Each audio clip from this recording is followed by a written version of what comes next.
What if the most powerful thing you ever did was walk away? We're told to fight, to hold on, to stay in the spotlight until the very last light flickers out. But is that always strength? Or is true power found in the moment you look at the roaring engine of fame, find the key, and quietly turn it off? Some stars fade. That's the story we know. But others choose exactly when the curtain falls. They write their own final scene. Today, we're not just remembering the legends we lost or the icons who disappeared. We're honoring the profound, defiant courage of how they left. This is for the ones who decided the story was over, on their own terms.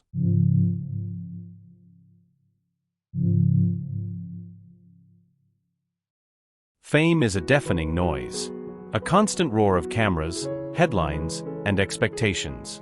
It demands everything from you. Your time, your privacy, your peace. So when a star chooses to leave in silence, it's the loudest statement they can make. Remember Julian McMahon? Dr. Christian Troy? The demon Balthazar? A face carved from charisma, a voice that dripped with confidence. He lived his life turned up to 11. The spotlight followed him everywhere he went. Until it didn't. When he was diagnosed with cancer, the world expected a public battle. Press releases. Somber interviews. A story to follow. He gave them nothing. No headlines. No television specials. He simply went home. He died at 56, not in a sterile hospital room surrounded by reporters, but in his Florida home, surrounded by the only people who mattered. The world clamored for a final word, a last look. He gave his final moments to his loved ones instead. He didn't lose a battle in public. He simply decided the war was over, and he was going home a victor in private. That silence wasn't an absence of a story. It was the story. A final act of profound dignity. And what about the sound of Valerie Mahaffey's goodbye? You knew her. You loved her. The eccentric, anxious, brilliantly funny characters she brought to life. She was the woman who could make millions laugh with just a look. Her life was a masterclass in performance. Her death was a lesson in grace. After her own fight with cancer, Valerie passed away at 71. There was no farewell tour. No tell-all book rushed to print. She didn't owe the world a final performance. Her life's work was the gift. Her exit was hers alone. Like a book quietly closed and placed back on the shelf, her story ended with a gentle, decisive finality. That quiet? It speaks volumes, doesn't it? It asks us a question we rarely consider. But what happens when the exit isn't an ending at all, but a new beginning, chosen in the bright light of day?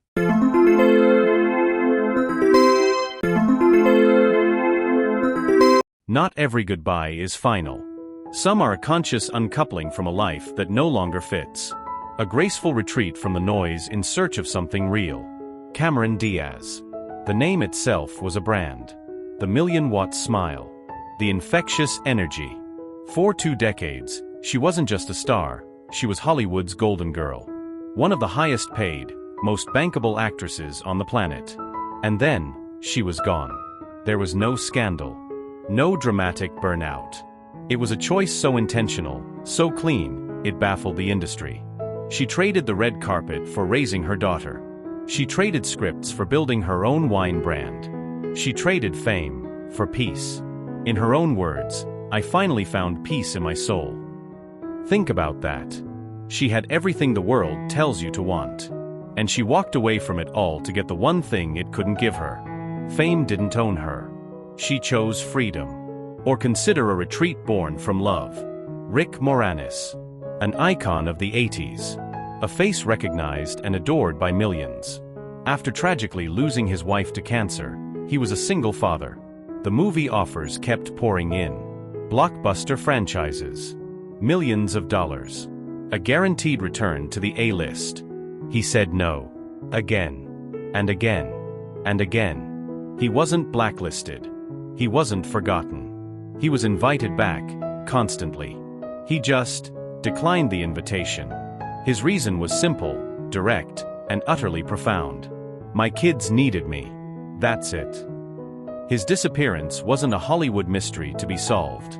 It was a father's promise being kept. He didn't run from fame, he ran towards his family. And then, there are those who leave at the absolute height of their power.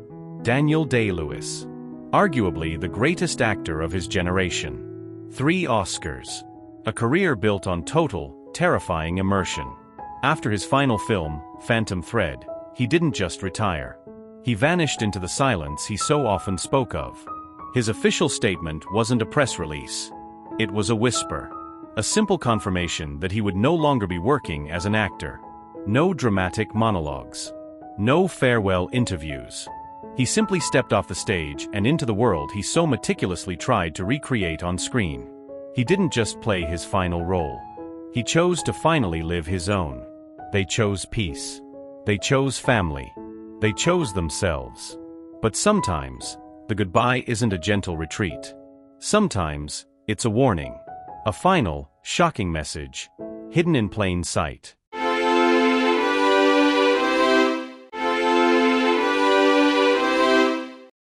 Sometimes they tell us.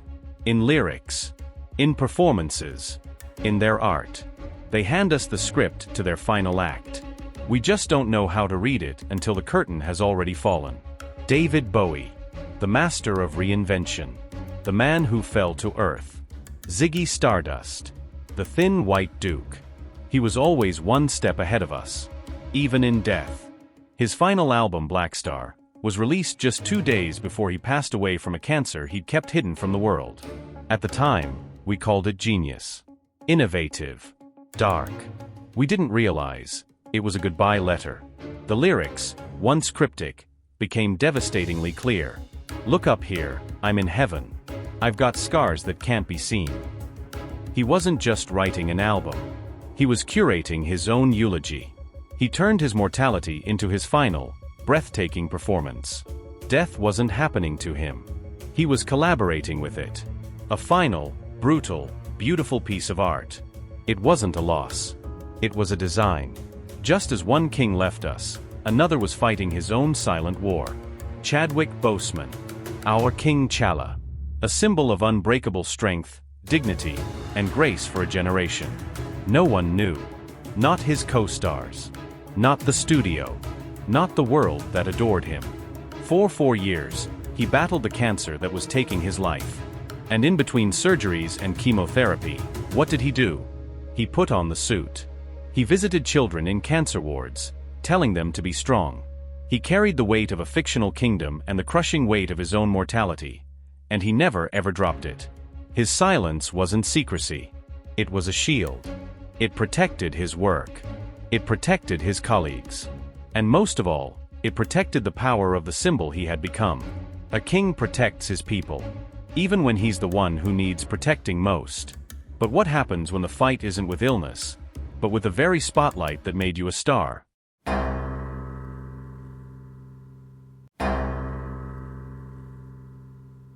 Not every exit is a clean choice. Sometimes, walking away isn't about finding peace. It's about survival. It's because staying costs far too much. Remember Amanda Bynes? The effervescent, hilarious powerhouse of a generation. She was a comedy icon before she could even legally vote. We laughed with her. We grew up with her. And then we watched her fall. Behind the scenes, the story was much darker. A battle with mental health. A forced conservatorship.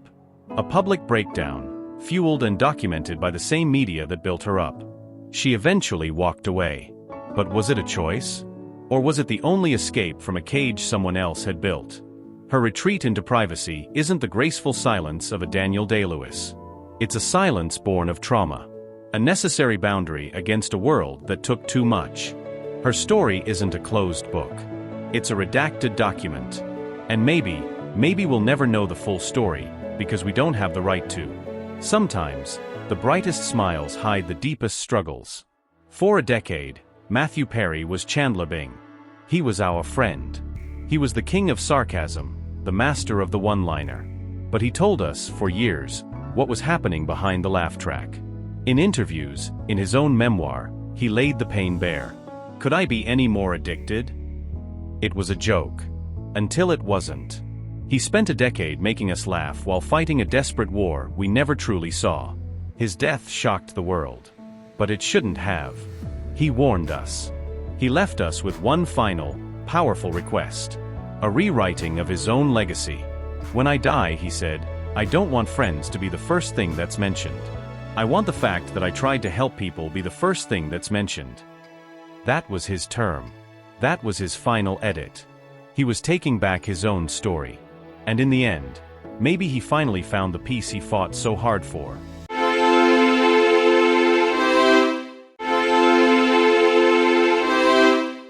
In silence, with grace, as a final work of art, or as an act of sheer survival. These stories aren't just about fame. They're about humanity. They're about the universal desire to have the final say in our own lives. They didn't leave to make headlines. They left to write their own ending. Maybe that's the hardest thing a star can do. And maybe it's the most beautiful. They didn't just live in the spotlight. They chose when and how to walk out of it. And in that choice, they found a power that fame could never give them. This isn't just celebrity trivia. It's a conversation about life, legacy, and what truly matters. If one of these stories touched you, share this video. Let's remember them not just for their fame, but for their incredible strength. And I want to ask you something more personal in the comments below. Who is someone, famous or not, that you remember and admire for how they lived on their own terms? Let's fill the comments with stories of quiet power. And if you believe some of the most important stories are the ones whispered just beyond the spotlight, then join our community. Like and subscribe to Mymusing for more stories that look past the headlines and into the heart.